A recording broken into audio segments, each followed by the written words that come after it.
I think I've discovered the mystery of lowliness in the earth.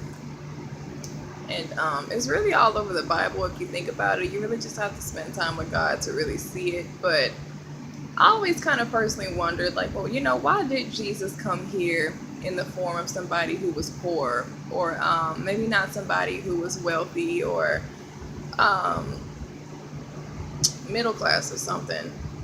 And if you read like the Gospels and stuff, there's so many scriptures about how God feels about the poor. He really loves the poor. I know he's not a respecter of persons, but you can tell, I guess his heart is more, I want to say lenient. I don't know another word to say it. I guess God's heart would be more for the poor because it's closer to his nature as far as humility is concerned. Because God himself is a humble and meek character. And from what I see when it comes to this network, and when you elevate in certain atmospheres and stuff, like what they call it, professionalism. I guess the higher you go in quote unquote professionalism, it actually gets that much worse. It's kind of like the world is an upside down parallel world. The better it gets is the worse it actually gets. The reality is it actually gets worse because let's say you do upgrade and you do elevate to this high level of success in this world. That just makes you one step closer to the enemy. You're one step closer to having a piece of yourself chipped away because you're that much closer to being in bondage. Every level that you upgrade in this world, or every step of elevation that you take, is gonna require another piece of who you are. It's just more bondage. And I said that because I had a talk recently with some authority figures at my job, and it amazes me how people like to throw this professional word around when really nobody's really professional. I mean, if you want to like look up what that word means, like nobody really knows or even has those attributes, to be a professional person in a work atmosphere. You still always end up offending somebody somehow. You always end up speaking your mind. You always end up getting off the conversation of what you're supposed to be talking about, which is the job, and you go to sharing your personal views and your personal feelings about that person. That has nothing to do with the job. So that's one thing I noticed. This whole professional thing, it seems like the higher up that you go, you go from assistant manager to district manager to regional manager to owner. So it's like the higher you go, it's not professional. You would think that it would be because you have that much control and authority over all of these different resources, but it just gets worse because, like I said, I don't want to keep repeating myself. It really is just one big pyramid. This whole world is just one big freaking matrix pyramid. I don't care who you are, unless God is the one elevating you, which is very, very rare. And if God is doing it, it's not in a way where people can recognize you. God sneaks people up to the top. I really can't explain it because he has to do it that way because this is not his field. This is Satan's world. I mean, God has the sovereign authority and the last word over it, but as far as this matrix, this belongs to the devil. So if God is elevating somebody, because a lot of people we see on reality TV and stuff, they have these preachers like Preachers of LA and Mary in their TV show. Christians, they look at these people, and for one, those are not real Christians. They're not. But let's say they are, and these people are on TV and they're doing all this different stuff. I guarantee you, if those people are really in the Lord, and that's really somebody that God is using, God's not just going to put you or elevate you to that platform in vain. He's going to use you somehow, and it's going to be for his glory. I promise you that. So when you see people doing stuff like that, I can almost assure you they did something to sacrifice for the devil.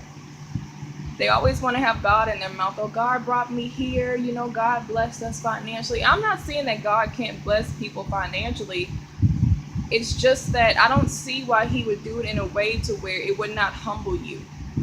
The whole purpose in you becoming a Christian and getting the Holy Spirit is so that you can be conformed to the image of Jesus Christ. And if that's not happening because of your lifestyle, God can't possibly be the one giving you those things. Because anything that God gives us is going to crucify us. It's always going to serve his purpose in our life. If it comes from him, it's going to be used according to your good.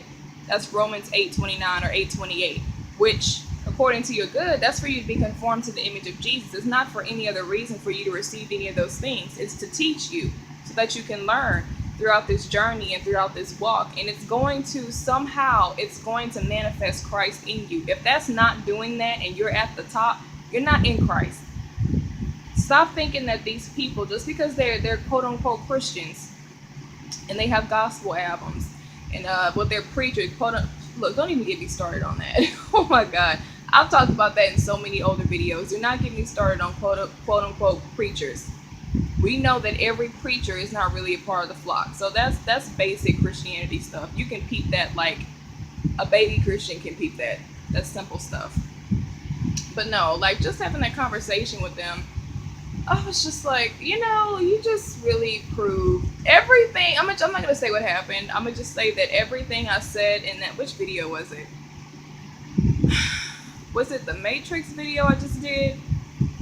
Or the Jonah? I don't even know. I said so much stuff in both of those videos. It was one of them. But I was saying how even if you try to bring righteousness into a work atmosphere where, especially if it's Jezebel, if Jezebel's the principality over that, I think Devanay's texting me. Oh. If Jezebel's the principality over your work atmosphere, you can forget about it. But I can promise you, they're not gonna allow any type of light, not any true light. That's why I said they put on the facade that they're professional people and that they want you to be treated a certain way and that they carry themselves in a certain manner. But when push comes to shove, you really was to get down to it and y'all really were to have like something like an issue go on or something. I said this in the video. They only allow it to the point where they can still have peace. They don't really care. I mean, we know that. That's all around the world. Nobody really cares. They're wicked. You can't care. You don't have the Holy Spirit yet. So you have to fake caring. And if you do have somebody who's not saved that cares, well, that's awesome. But it's very few. And they're not going to make it. Because the demons that are assigned to these types of places, demons won't even allow people like that to make it in. Unless it's God himself putting his people in those atmospheres. And I think it's kind of funny because the man, in so many words, he insulted me. He said some ugly things. I mean, according to his perception of me, which is not true, so I really don't even care. But he said a lot of things, and I was just kind of laughing to myself because I was like, y'all don't even know that I'm here because God put me here. For what? Like, I mean, if God is putting you somewhere, you're not always going to have like certain like credentials or all of that. You're not really going to be qualified for the job. God just kind of has you there for a divine appointment. Pretty much. I mean, yeah, you can learn that stuff over time and you can become good at whatever it is that you're supposed to be doing. But for the most part, you're just there to learn, spiritually speaking. You're there for an assignment. Maybe God wants to use you to minister to somebody. Maybe he just wants you to observe because he's going to teach you about a lot of different demonic entities that are at that place. Or maybe he is going to use you to change some things and it's not the right time yet. But he did. He insulted me. And I just thought it was funny how he kept using this professional word. Like, be professional, and we're professional. You're not professional. You just found a very nice and presentable way to insult somebody. That's not professional. Professional is when you don't have any feelings involved anywhere, like, I mean, any way, shape, or form. That's professional. Nobody at that place is professional. So, I mean, that word just kept getting thrown around, and, like, I heard it so much to the point where I'm mentally numb to it. If I ever hear it again, like, I'm just gonna, it means nothing to me. It's empty. It's lost its value. I'm so serious. That word has no more value to me. Because all that is behavioral modification for wicked people. So even if you find someone professional, they're still wicked in heart. It's not real. They don't really care, okay? I mean, all of these different foundations and places are just built on hypocrisies.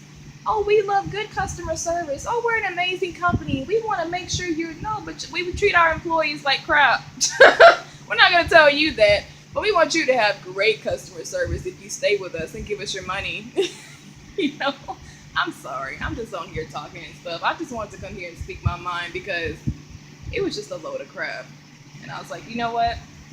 That's why I was watching my video. This confirmed everything I said in my video. They don't care.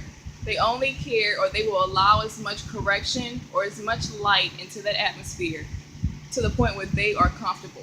But as far as there being any real order, real righteousness, no, that's not going to be there. And honey, the Jezebel spirits are pressing me so strongly at their job. For any of y'all who know, if you've dealt with that spirit, y'all can relate to this because I was just talking to my sister in Christ about it. It feels like you can tell when it's a spirit attacking you because when the spirit is using the person. It's not just the person themselves. It's very important to remember that. They have a stronghold on them and they're definitely in bondage. And they may even be wicked like that in heart, but it's still that spirit using them as a vessel. When Jezebel is attacking you, it feels like you're being stabbed repetitively by like 800 knives. It breaks your spirit down. I've noticed that spirit likes to insult you as well. That man insulted me. It loves to insult you and undermine you to make you feel lower than them because they have to dominate you. And I think what it is, because I'm the only person that's really speaking up at that place about what I've seen, they're probably not used to a lot of people doing that. And I mean, that's already a given. I know that's why they don't like me. They're probably like, why is she coming to me with all of this different stuff? Well, it's your job, you know?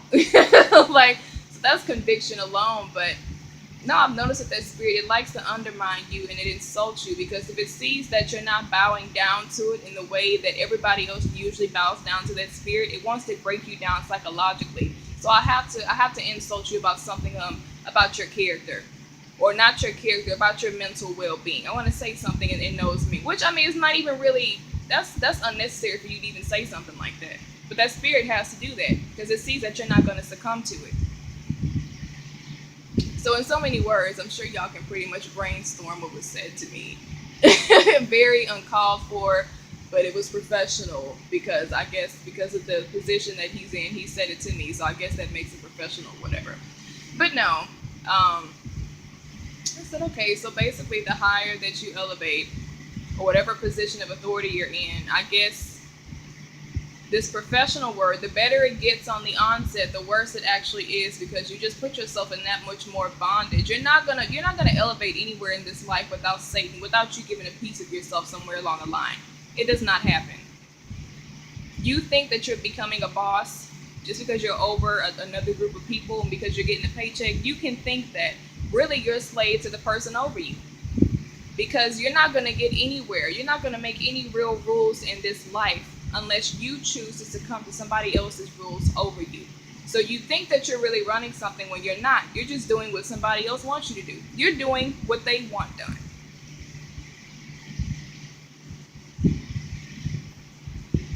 Swallowed by the beast.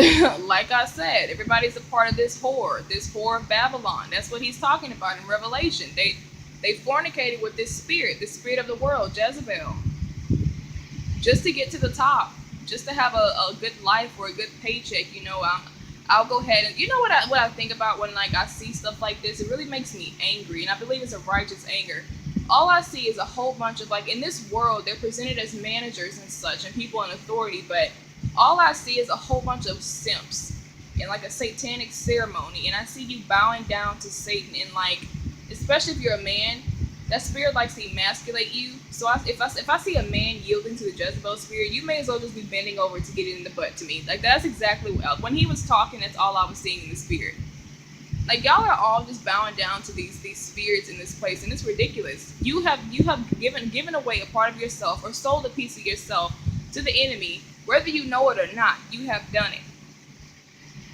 You have done it. You've sacrificed your own integrity. Even if you the little bit of integrity that you had before you came into this place, you sacrificed it just to get to where you are now. And now you a simp. And if you're a man, you a straight eunuch.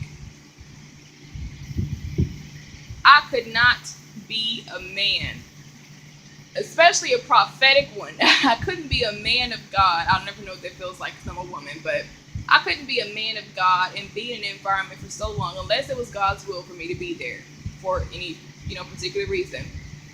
Taking somebody else's rules, especially if it was from a woman, and still feel that I'm still as much of a man as I was before I came here. That would not happen. Because it's all bondage. It's all slavery. You're working for somebody else. I know everybody wants to throw out this cliche, well, that's why I want to be a business person because I don't want to work for somebody else. You're still going to do it. That's an illusion. I mean, that's not even realistic. I mean, even if you did do that, yeah, I guess career-wise, it would be better for you. You're a businesswoman now, so you don't really have to answer to too many people, but you still have to deal with the matrix either way. You have to listen to somebody. Unless you the elites at the top of the pyramid with them making all the money, you're not making no rules. You think you are. If that makes you comfortable, then live in that illusion by all means. But you're all in bondage. You're just in different levels of bondage. And they try to make the top level of bondage look good when really it's the worst kind because you really have no control over what you do. I think the people at the bottom, us, the poor people that don't really know anything, unless you're a Christian, we're more free than they are. Now, given, yeah, you do suffer for lack of knowledge. I think it's good to have knowledge, but at some point, especially if you're not in Christ, because you see so many people that make videos about the Illuminati and stuff, and they see all this stuff that's going on, and they complain about Uncle Sam and how they take our money, how we're just in debt. They talk about all that deep stuff, but because they're not saved, it frustrates them because they can't do anything about it. So there's really no point in you having all this information if you can't even really do anything to provide a solution. I mean, that's how much control they have over you. So, and that's why people got mad at me. I think when all that like Baltimore stuff happened, I think I made a video about that last year. All that the riots and stuff, and I was just like, I think it's a good thing to be passionate about the right thing, but if you go about trying to handle it the wrong way, it's not going to give you the solution that you're looking for. And that's all I made the video about. I was just like, it's stupid, because really all the stuff that you're dealing with is spiritual. You attack stuff in the spirit first if you really want to see something change in the natural. That's just the way this world is set up. That's the way God has set up these worlds. If we don't know that, yeah, we're going to keep fighting the wrong way, but it takes some time, even for you as a Christian, to learn that. It says we wrestle not against flesh and blood for a reason. They're just the entities being used here. If you really want to change something, go to where everything starts. It's kind of like a factory. You're not going to go until the front of the factory and get pissed off about how the candy was made. You have to go where it all starts. It starts in the spirit realm. So deal with it in the spirit. And if you want to be successful in something like that, you have to go to the best person there is to go to, and that's Jesus Christ. You have to be partnered up with him.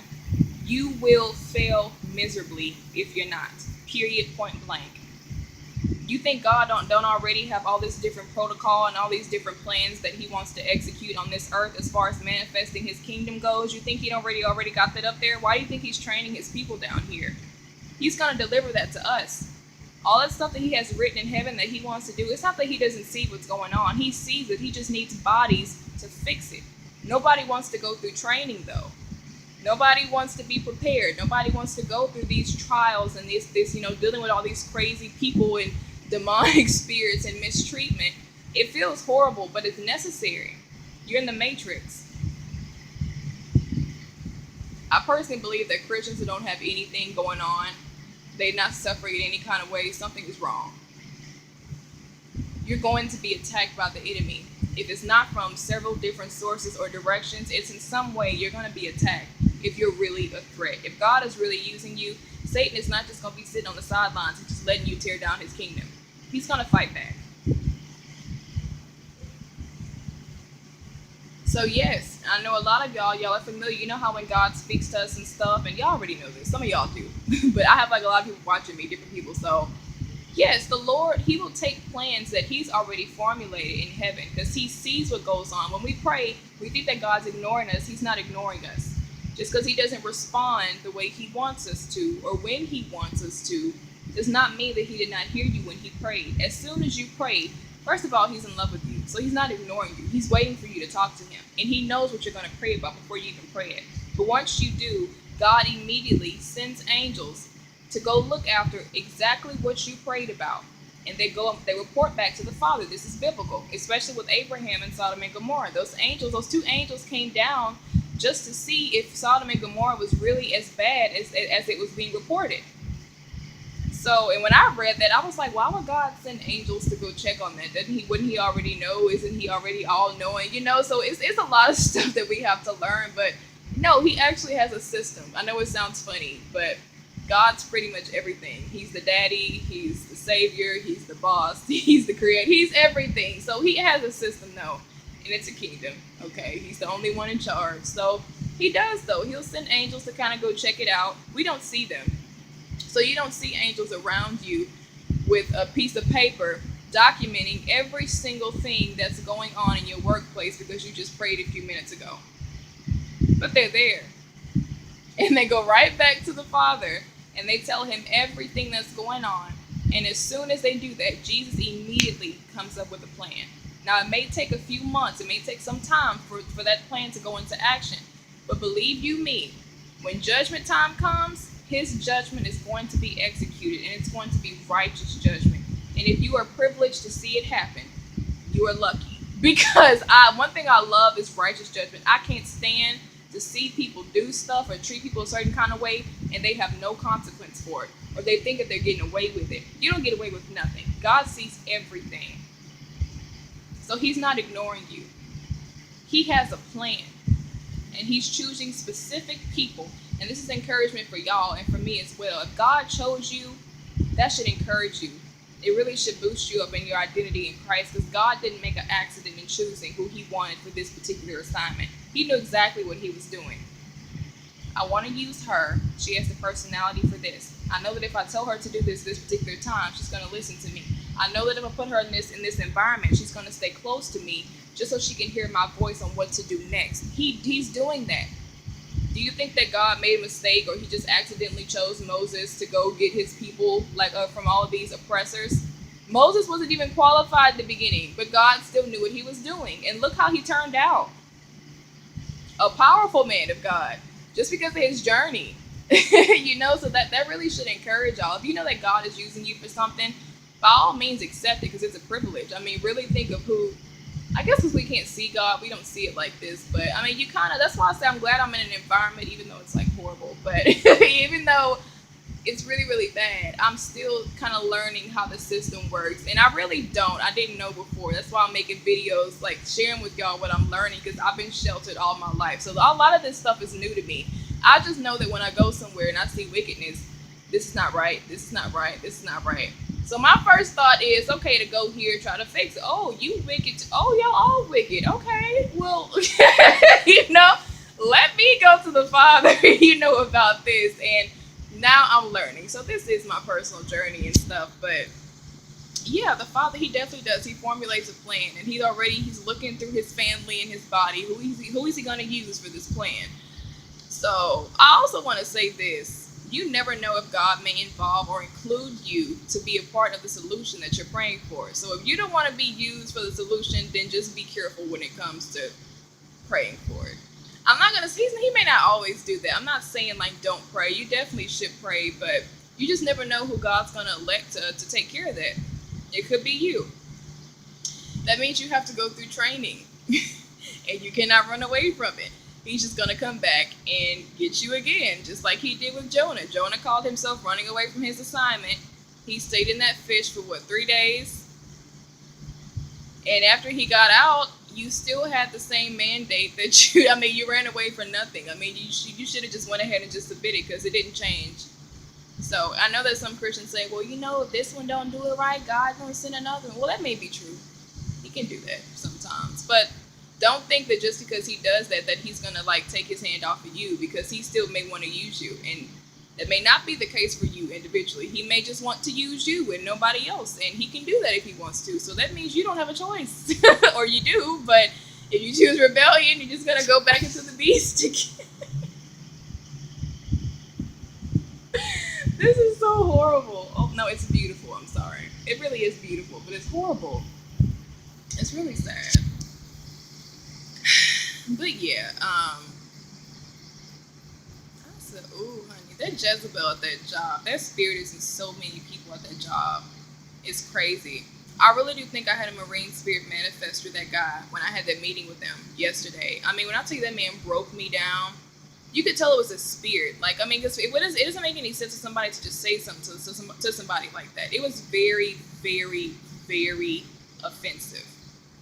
And it had nothing to do with the job. It was all his personal opinions and all of this, which wasn't even true. But say, dang, man, these spirits up here are really vicious. But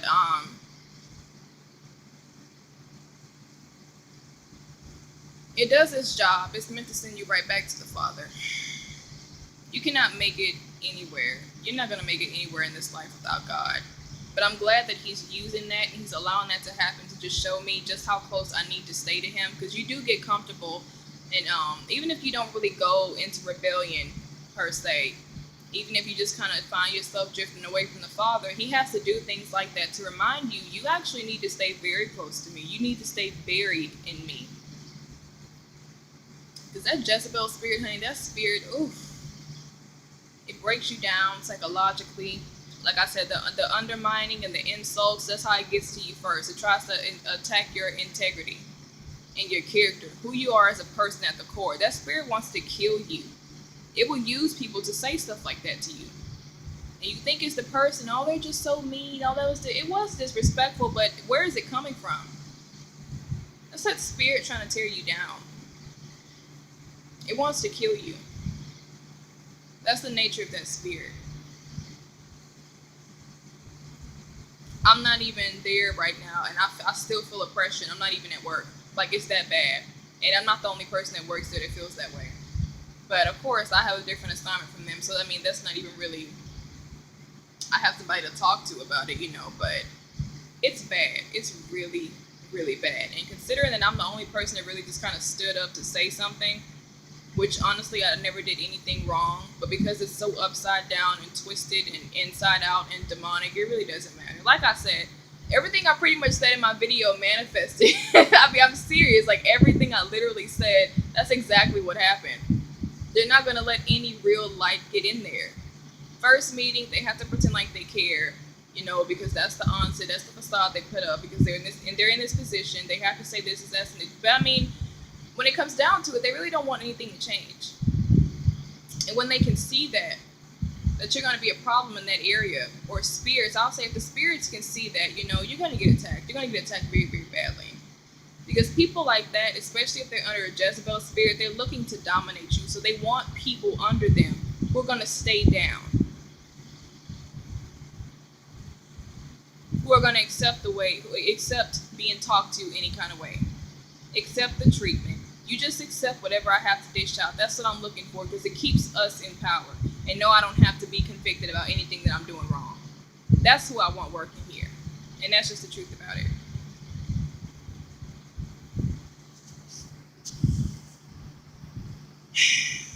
So, I'm learning so much about the Matrix right now. I really am. I don't take notes. I make videos. So this is my notes right here. The better it gets in this world, the more that you exceed in this world, the worse it actually is. It's all an illusion. There's no such thing as professionalism. There's just wickedness. I have to give you some type of formula that looks good on the onset so I can be presentable to you. That's all professionalism is. Nobody really cares about you. Especially if they're wicked and they're trying to advance, they could care less about you. They'll step on you.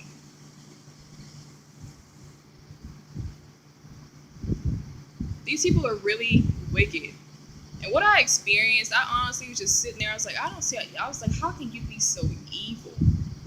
I'm not used to this. Y'all may be. Like I said, I've been sheltered all my life. So I'm actually getting out and I'm seeing this, like, now I see why y'all are going to hell, because Judgment Day is going to be lit for everybody. And the best thing we can do, make sure you do everything right, because we can't really control what happens down here. I mean, I wish we could, especially as people of righteousness. The more we grow into the Father, we're learning to become more like Him.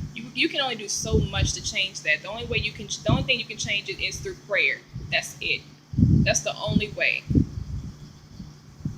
So yes, you are going to have wicked people over you. You're going to have people mistreat you, especially if you belong to Christ. I was reading Matthew 27 today, and I was just reading how they treated Jesus. And honestly, it's exactly how I felt yesterday. When you're just attacking somebody who's innocent, who did nothing wrong like that. I was reading that in Matthew, and I was like, people are just so... I don't understand how you can be that wicked. I really don't. I do not understand it. Out of all the evil things I've had in my heart, I could not be that wicked knowingly. And when you consider the Lord, He's somebody who, and He's honestly the only person that was really perfect here. A lot of us experience things like that where we honestly don't do much harm to people, and that they just screw over you and don't care about it. It will do you no good to tell this person, hey, You should treat me how you want to be treated. Hey, you should talk to me the way you want to.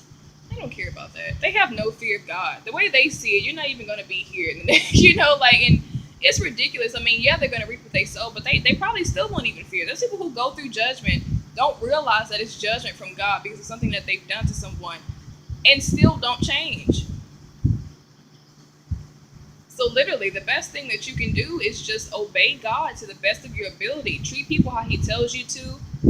It always ends up being conditional to some degree because honestly, the way I feel, I'm just like, wow, it makes me not want to talk to you, to be honest. It doesn't make me want to love you, and it doesn't make me want to hate you. It just makes me just want to treat you like you're completely non-existent.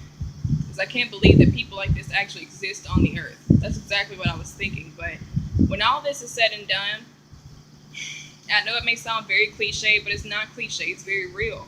When Judgment Day comes, all of that stuff that everybody did to you, everything that you witnessed and could not do anything about, when you witnessed, you were a Satanist in that ceremony, you witnessed them torture that baby. I'm talking about deep stuff like that that you have no control or power to do anything about. How you were raped and abused in the music industry. Nobody believed you. God saw it. And I can promise you this.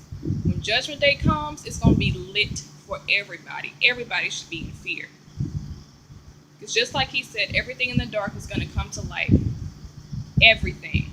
You will get your vindication that day. And by that time, you're going to feel so bad for that enemy. You're going to beg God, please don't send them there. Please don't do that to them. That's too bad. But it is what it is. People do wicked stuff every single day, not caring about how it's going to affect the next person. They don't fear God. Don't feel bad for them. They had a choice. And just like Paul was telling the Israelites in Romans, even the people who don't have God's law, they still know conscience-wise. God's law is in your conscience. It's common sense that you don't talk to somebody in a way that you would not want somebody speaking to you.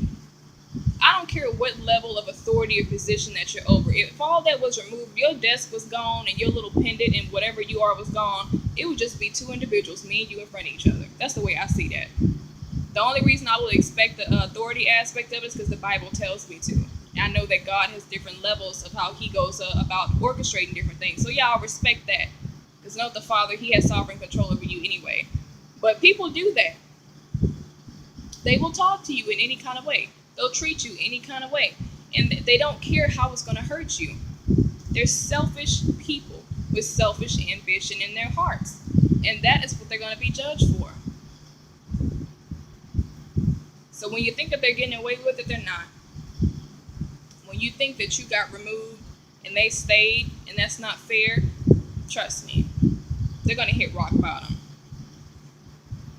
It's all in vain. All this pursuit of the world, pursuit of advancing in positions, to stepping over people, talking to people crazy because you don't want any kind of righteousness, or you don't want people to be treated a certain way, or you don't want to be the one to deal with it.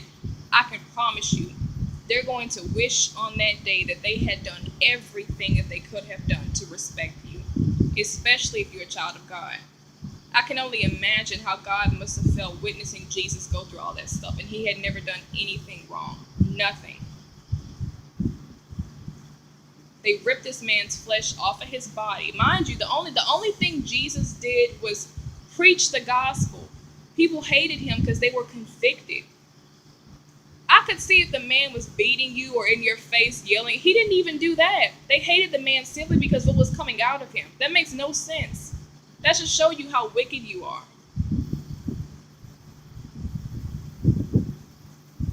Had him beaten and scourged and crucified, they chose a thief over him to be released.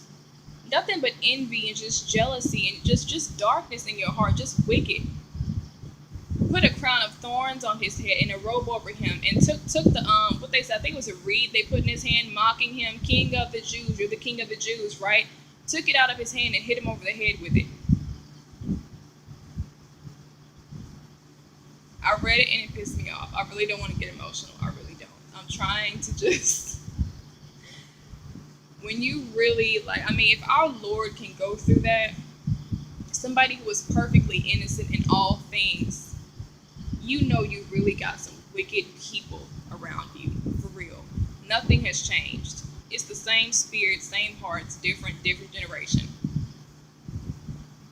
It's ridiculous. While this man is tortured, I mean, imagine, you know how we feel when we get like what burned by the flat iron or something. This man is nailed to a cross. Half of his flesh is gone. He's suffocating. I think they said that's actually how Jesus died. He suffocated while he was up there because his body was so stretched out. He was in so much agony. I mean, the combination of that. I read it somewhere. Somebody like scientifically broke down how Jesus actually died. He suffocated up there. His body couldn't handle it. It gave up on him. It wasn't just because he got crucified and then he died from like starvation. Because I think they leave him up there until like, I forgot what actually kills people when they get crucified. Because I mean, you having your nails in your feet that's not just gonna kill you. It's something else that really kills them. But Jesus, his was worse because of everything they did to him. Those two people on the sides of him, they didn't get all of that. They tortured that man. So for somebody to be going through all of that and you still, they're casting lots over his clothes. That's how much they did not value you as a person and a human being. This man is up here tortured, flesh ripped off his body, suffocating on a cross. And you're playing dominoes and casting lots over his clothes. Something is wrong with you. I wish I could have calm down. I wish I could have took that same reed and beat the hell out of everybody who did that to him. And see, now that's the corner part coming out. I'm sorry, but when I read that, I can't even watch The Passion of Christ because it makes me angry. It really, really does. And it breaks my heart to watch that. Oof.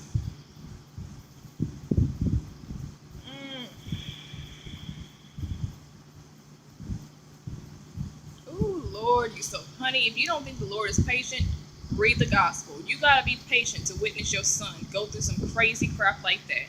Your innocent son that you sent as a gift to these same people to redeem them. You have to be a patient God to witness that and not blow this whole universe up. I couldn't have been the Lord. I would have killed everybody. Everybody. And then let my son come back and torture each and every one of you individually according to the measure that he wanted to because of what you did to him. And then I'll have your soul removed from your body afterwards so you can witness it being done and be tortured twice more than what you are now. And then I'll let him do it again. I'm so serious. I think it's why God allows stuff like that to take place in hell. I think it's what he really wants to do, but he just lets the spirits do it in hell. Honey, when you go to hell, it's a wrap. I mean, you should watch and read about these hell testimonies and what takes place there. Oh, the Father gets angry. There's no way he would even permit those demons to do stuff like that if he was not angry. That's his anger on those people. I promise you. The things that demons do to people in hell, raping them, ripping their flesh off of their body, that's God's wrath right there. You just thought he wasn't watching. You thought he didn't get mad. You'll see his anger if you go to that place. That's how he really feels. That's how you made him feel when you did that to his son. But because of what his son went through, and I honestly believe this, the only reason why God didn't react the way he wanted to was because his son was already taking all of it for us. That's the only reason. That's why they say when God looks at you, he sees his son. You're saved through what Christ did and his righteousness alone. It's an insult to God for you to even think that you can be saved through works righteousness, because he's always going to reflect on what happened to his son. How dare you tell me that you're not righteous or you're not going to accept my son when he had to go through this for you? You can forget about that. The best thing you can do is humble yourself, choose to serve the Lord, and accept the beautiful gift that he gave you, which is Jesus Christ. That's it. It's an insult. Anything other than that is an insult to him because of what he had to endure.